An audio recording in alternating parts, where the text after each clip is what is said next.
Bienvenidos a un nuevo episodio de Recalculando la Ruta. El día de hoy tenemos como invitada a Denise Sarruch, que es una madre apasionada realmente de la educación y justo gracias a cuando fue madre ha dedicado su vida a también fomentar el crecimiento positivo en niños y familias. Ella es certificada en disciplina positiva, tiene un máster en PNL y es directora de El Mundo de Mozart, que es una escuela infantil, y también es miembro en la junta directiva de la sectorial de Infantil Academy. Y el día de hoy vamos a hablar sobre el castigo. Bienvenida, Denise, ¿cómo estás? Muchas gracias, Lorena, por invitarme. Me siento realmente emocionada y también con mucha responsabilidad porque vamos a hablar de un tema que es bastante polémico. Sí. Entonces vamos a la obra, nos ponemos en marcha. Exacto. Yo creo que es un tema, sí, es muy controversial, pero al final yo creo que se tiene que hablar. Sí, ¿no? por se supuesto. Tiene que hablar porque es verdad que estamos viviendo una época de transición en la educación y de cambio de mirada en la educación. Y antes de empezar de hablar del castigo, es como creo que es muy importante como que ponernos en contexto de lo que está sucediendo y de esos cambios en la sociedad que están ocurriendo. ¿Cuáles son los principales cambios que tú crees que sean lo que ocurre, por ejemplo, en los roles de la familia, lo que ocurre en las familias y en la sociedad, que se están haciendo estos cambios, que están ocurriendo estos cambios? Bueno, a mí me gustaría empezar hablando de qué es lo que busca el padre hoy en día. Vale. Lo que el padre busca hoy en día no es lo que buscaba yo hace 20 años, entonces en este tiempo que llevo involucrada con familias en el día a día me voy dando cuenta que lo que el padre busca ahora es una educación integral, busca una educación con valores y sobre todo busca una educación que a sus hijos les deje una huella a largo plazo. Quieren habilidades de vida, que anteriormente no se hablaba de habilidades de vida. Y por otro lado, están buscando también instituciones o marcas educativas que tengan como objetivo dejar una impronta en la sociedad y que trabajen por mejorar el medio ambiente. Entonces estamos viendo que hay un cambio de paradigma completamente distinto. Y hay otra cosa también, Lorena, que me gusta reflexionar cuando me reúno con compañeras, directoras de otras escuelas, es que no podemos olvidar, Lorena, que nosotros, los colegios, las escuelas infantiles, somos los sueños de los padres y de las madres para que sus hijos tengan una vida plena y feliz. Sí, eso es lo que yo creo que no podemos dejar de lado nunca. No, totalmente. Yo creo que las necesidades han cambiado, nosotros como sociedad estamos cambiando y por supuesto las necesidades de las familias están cambiando, ¿no? Se espera mucho del centro educativo, sí, ¿no? Porque también las responsabilidades y creo que los roles ya desde que la madre trabaja y el padre trabaja, pues de alguna manera queremos que esos centros educativos tomen una responsabilidad más grande, ¿no? De lo que antes se hacía. Sí. Y adentrándonos un poquito a ya hablar sobre el tema, porque creo que en disciplina positiva siempre se habla y refleja muchísimo como las diferentes estilos de crianza que se tienen. Y yo creo que es muy básico al final el poderlo explicar, que te pediría que nos explicaras como esos estilos de crianza que hemos tenido, que seguimos teniendo en la sociedad para poder empezar con el tema del castigo. Pues me encanta tu pregunta, la verdad, porque creo que es una pregunta muy buena para poder contextualizar el tema del castigo.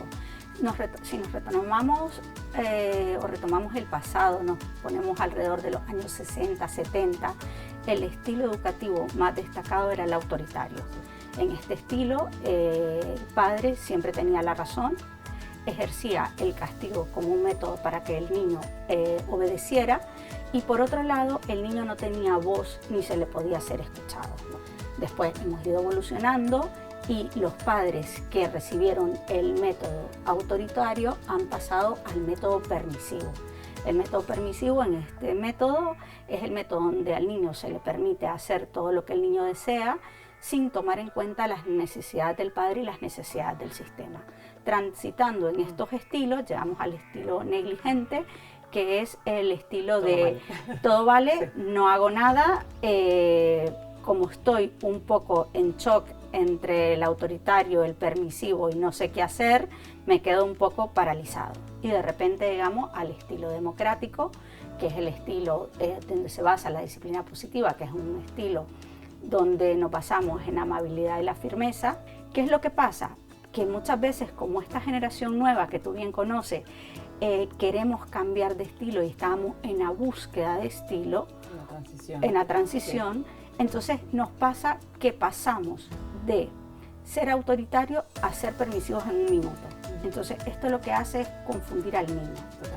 Entonces entiendo que estamos en este momento de transición en el que estamos en la búsqueda de un estilo armonioso que se adapte a nuestra generación, pero en esa búsqueda también se pasa esa transición. A mí me gustaría ponerte el ejemplo del parque. De repente yo voy al parque con mi hijo, después del colegio, jugamos un rato y una persona que tiene un estilo permisivo le dice, amor, ya nos vamos a casa. Sí. No, mamá, es que yo no me quiero ir a casa, acabo de venir. Entonces le dice 5 minutos más. ¿Qué pasa? Que yo como mamá me pongo a hablar con otra mamá, se me echa el tiempo encima, estamos conversando y de repente salto y le digo al niño que nos vamos a casa ya, ahora. Entonces hemos saltado de autoritario a permisivo y al niño al final le hemos confundido porque no le ha quedado claro esto. ¿Qué propongo yo a estas situaciones?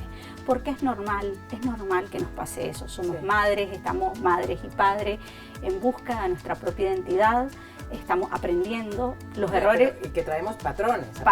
¿No? De tu infancia. Claro, ajá, que los repetimos. Que los repetimos, aunque no querrás, los repetís. Sí. Entonces, ¿qué propongo yo con estos casos? Porque la verdad es que lo que tenemos que darnos cuenta es que en el proceso de ser madre, nos vamos a equivocar y que los errores son oportunidades de aprendizaje, pero te vas a equivocar siempre, porque cuando tengas un niño de 1 año, eres la primera vez madre de un niño de 1 año, después la primera de 2, la primera de 3 o la primera de un niño de 18.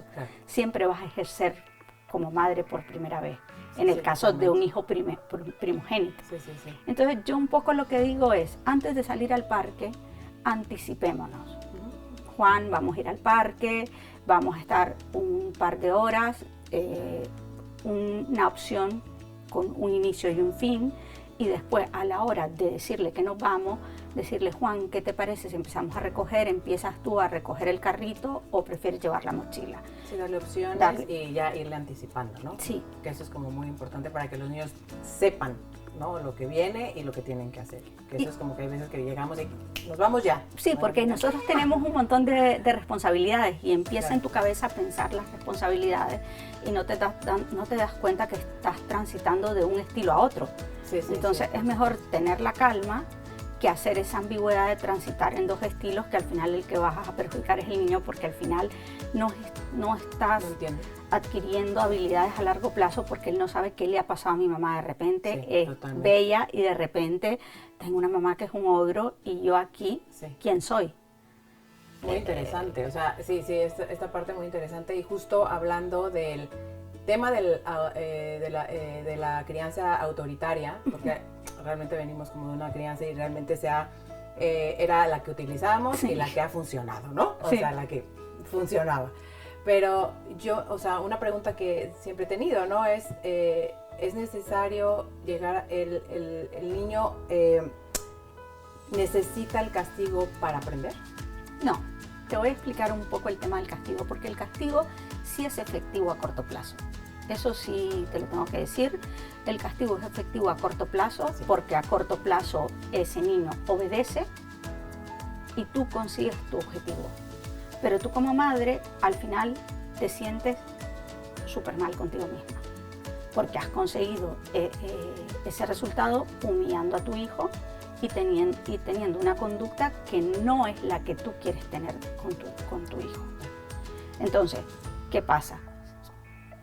Sí funciona a corto plazo, pero ¿cambia el comportamiento de tu hijo? Lo que te iba a decir. No. ¿Realmente cambia? No, porque tu hijo vuelve a repetir esa conducta y después cuando la repite, tú tienes que ejercer un castigo más fuerte para que él te haga caso, porque evidentemente la primera vez cuando le has castigado fue leve, él se dio cuenta que al final obedeció, pero en el fondo en ese momento él estaba pensando qué iba a hacer la segunda vez que ocurriese eso.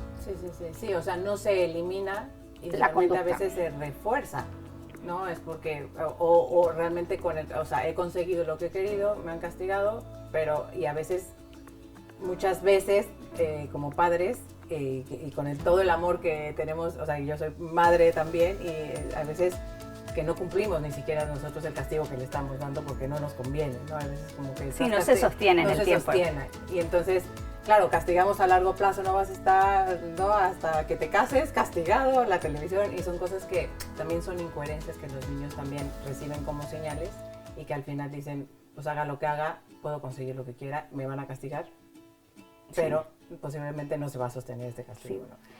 Y en este aspecto yo te quería decir a nivel educativo, ¿qué es lo que ocurre cuando un niño lo castigan constantemente? Ay, sí. Ya sea en el aula o ya sea en su casa. Son niños que tienen miedo, son niños que están paralizados, son niños que ocultan el error. Es decir, ocultan el error, ocultan que no han podido hacer una tarea, son niños que de repente no se atreven a preguntar al profesor sobre una lección que no entendieron, porque vienen de un patrón donde el castigo lo que produce en el niño es temor. Sí. Es temor. Justo ahí va, por ahí va la siguiente pregunta, porque siento que a veces, y obviamente los padres lo hacemos con todo el amor y hacemos las cosas que como Dios nos da a entender, Sí. como tú dices, somos la primera vez que nos pasa, la segunda vez, pero al final estamos aprendiendo en el proceso, ¿no? Pero siento que a veces cuando nosotros imponemos un castigo es para fomentar el respeto, ¿no? Sí. Sin embargo, pero muchas veces realmente lo que fomentamos es miedo.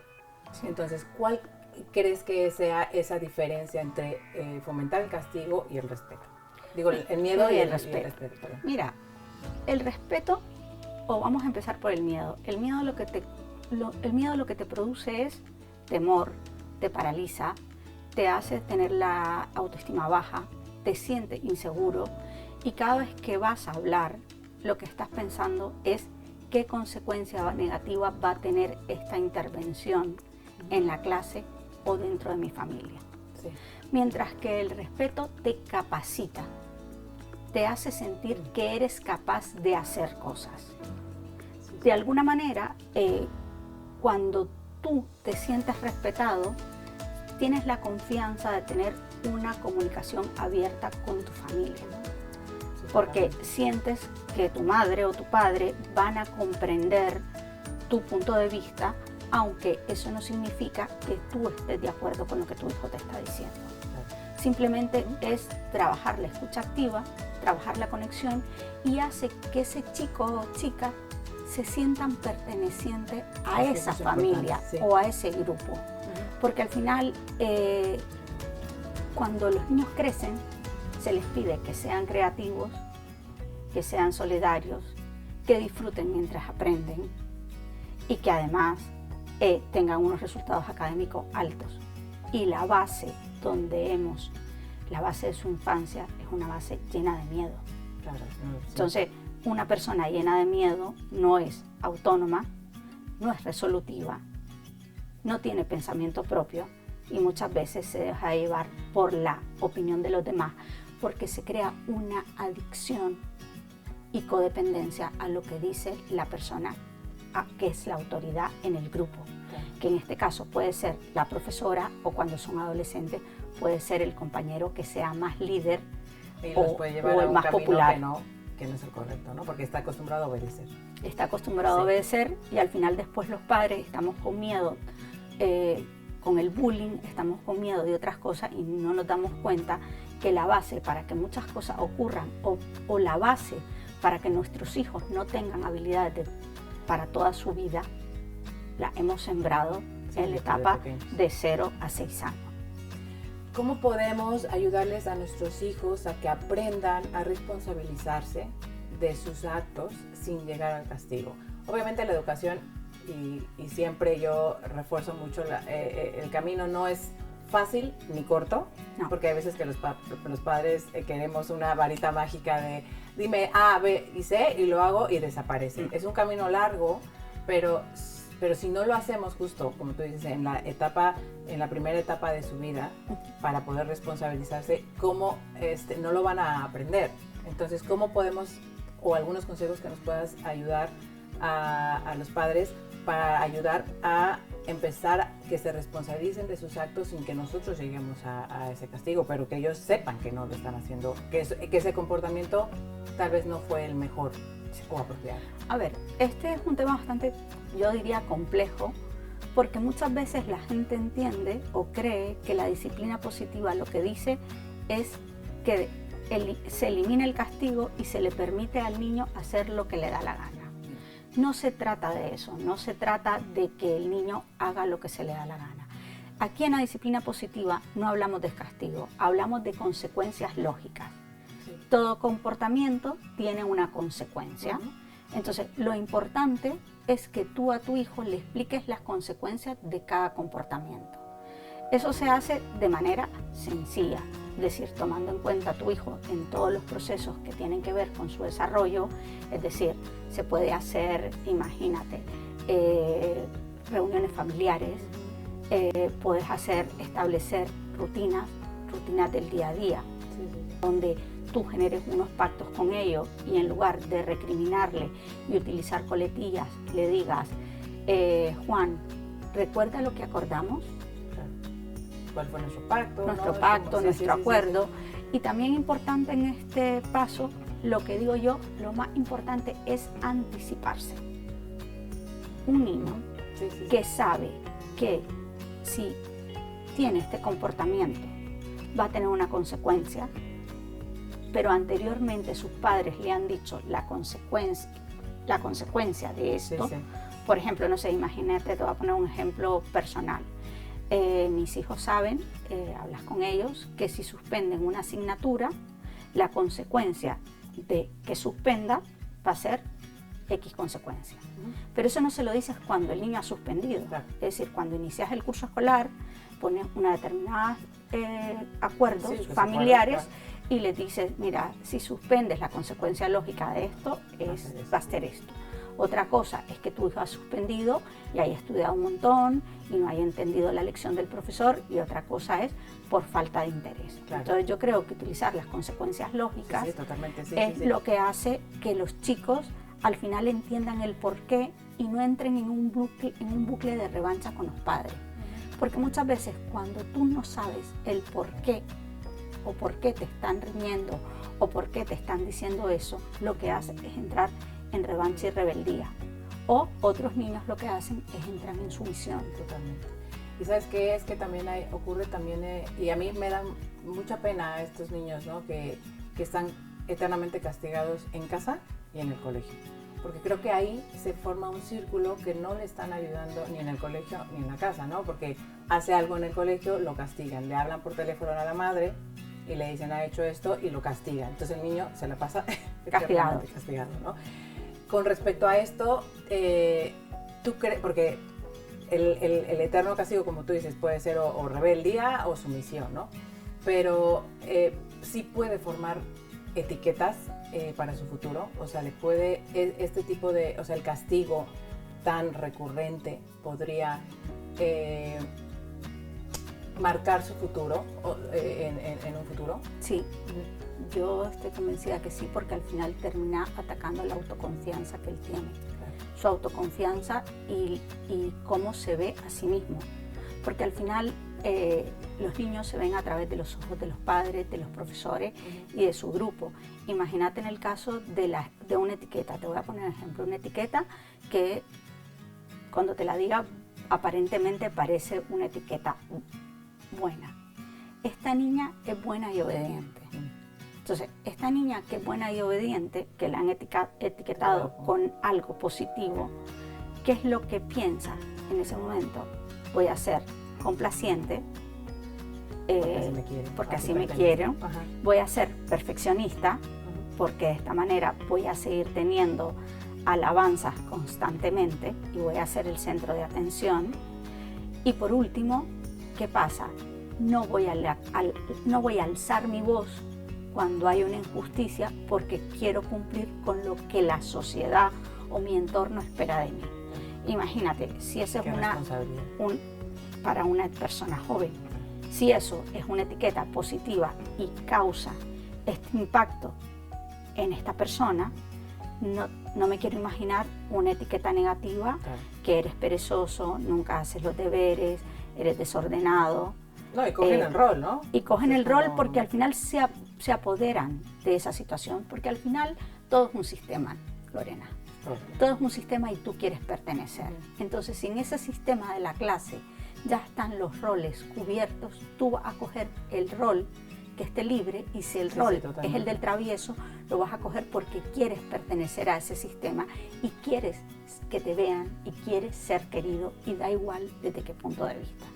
Yo lo que invito a directores de colegio, maestros, familia, que no actuemos con nuestros hijos como que estuviéramos en el supermercado. En el supermercado está todo etiquetado, todo. Entonces al final vivimos en una sociedad donde la etiqueta está en nuestra vida cotidiana y sin darnos cuenta, esta etiqueta la apropias a tu vida diaria, porque si tú vas al supermercado ves cuáles son productos orgánicos, cuáles son menos saludables, y te das cuenta yendo al supermercado que la influencia del entorno sobre la etiqueta está presente en cosas tan cotidianas como ello. Sí, y sí importa, o sea, importa mucho porque marca. O sea, lo que decías del ejemplo, ¿no?, de esta niña, qué responsabilidad de vida, porque si falla, ¿qué pasa? No se si permite. el día no es buena, ¿qué pasa? No tiene tolerancia a la frustración, claro, no es flexible, no es capaz de enfrentar los desafíos de la vida, que el mundo está tan volátil de manera rápida, y al final ocurren cosas que están ocurriendo ahorita con la salud mental de los adolescentes, bastante importante socialmente, y esto es por una gestión inadecuada del tema de las etiquetas. Es que no, tú tienes que hablar sobre el comportamiento de tu hijo. Denise, muchos de nosotros hemos crecido pues con la parte de que el castigo pues era la norma, ¿no? Sin poder tener ese espacio de dar explicaciones, de disculparnos por algo que hemos faltado, que al final posiblemente te dabas cuenta de que habías hecho, pero no habías espacio de disculpa, ¿no?, de una explicación. ¿Cómo crees que ha afectado ese estilo de crianza ahora en nuestra sociedad? ¿Cómo se ve reflejado esto en la sociedad actual? Pues yo la verdad es que estoy bastante preocupada por la situación, porque sí creo que ha marcado fuertemente a una generación de jóvenes. Creo que lo que tenemos presente es muchas personas conformistas, muchas personas inseguras a la hora de expresar sus deseos, también poco autónomas, es decir, que si tú estás en una situación de que no te gusta tu empleo, por ejemplo, eres capaz de permanecer en este sitio por miedo o por la codependencia que tienes por la autoridad. En este momento relación, ¿no? Puede ser el empleo, puede ser una relación, puede ser una actitud con tu mejor amiga que de alguna manera a ti te está afectando tu autoconcepto y tu confianza, pero al final, como te han educado en la obediencia y en que la autoridad es la que tiene la razón y lo que tú opinas no es importante ni válido, al final tú repites ese patrón en diferentes entornos. Claro. Y la autoridad es la que tú consideras autoridad. Porque nosotros a veces pensamos, cuando fuimos educados en un modelo autoritario, que la autoridad era tu padre o tu madre. La autoridad era tu padre y tu madre cuando eras un niño. Cuando eras un poco mayor era tu profesor. Pero cuando tú eres adulto, la autoridad la eliges tú. Y a esa persona o a ese ser humano le da el poder que tome decisiones sobre tu vida, y tú tienes una actitud completamente sumisa, de obediencia, de conformismo, y al final sientes que no eres capaz de cambiar las cosas. Y como tienes miedo a hacerlo mal porque te han educado con que eres la mujer perfecta, la madre perfecta, la trabajadora perfecta. Sí. Al final tienes poca tolerancia a la frustración y cuando cometes un error no te permite analizarlo y pensar que eso es una oportunidad de cambio. Claro. Yo lo veo Como castigo, te lo pones como castigo. sí, Claro. porque es un patrón adquirido en tu infancia. También veo que la sociedad hoy en día está cambiando muchísimo. Es decir, estamos en una sociedad volátil, Sí. en una sociedad que quiere que tomemos decisiones rápidas. Todo rápido, Todo rápido. tiene que ser creativo, tiene que ser asertivo, abierto, claro. Entonces también me estoy dando cuenta que hay una generación de padres que han sido educados entre la autoridad y la permisividad, porque no podemos decir que en esos años solo había el modelo autoritario o el permisivo, porque hay padres que eran autoritarios y otros permisivos, que están dándose cuenta de los efectos de ese tipo de estilo educativo en la vida de los adolescentes. Sí, entonces totalmente. yo me estoy encontrando cada día más con padres que quieren cambiar este paradigma y están buscando un modelo más armónico y un modelo que a sus hijos les den habilidades a largo plazo, porque en el fondo lo que desean no es tanto que hablen idiomas, no es tanto que tengan una magnífica carrera, sino que quieren que sean seres humanos completos. Sí, responsables, ¿no? Empáticos, sí. Y al final que tengan una vida feliz. Entonces esa es la maravilla sí, de este cambio. Sí, a mí me encanta porque al final pues se está tomando conciencia en algo que era desconocido antes, ¿no? Y que ahora ya con todos los avances y todo se está estudiando, se está poniendo el foco y la mirada hacia esto, y creo que falta mucho camino que recorrer, pero bueno, estamos llegando, ¿no? Estamos tratando de transformar poquito a poquito esta sociedad que está cambiando, y que si no acompañamos con la educación, esto pues puede acabar muy mal, ¿no? Sí. Porque si seguimos como estamos y no acompañamos con la educación desde pequeños, fomentándoles esos valores y esas habilidades de vida, la vida está yendo muy rápido, ¿no? Con la tecnología, con todo. Entonces no lo vamos a alcanzar. No. Y bueno, Denise, ha sido un placer tenerte aquí. Muchísimas gracias por tus consejos, por tus ejemplos que nos has dado, y espero que lleguemos a mucha gente para hablar de esto. Y te agradezco mucho por estar en Recalculando la Ruta. Y si les ha gustado este episodio, compártanlo. Estoy segura que a muchos padres les va a venir muy bien este episodio, y nos vemos en la siguiente.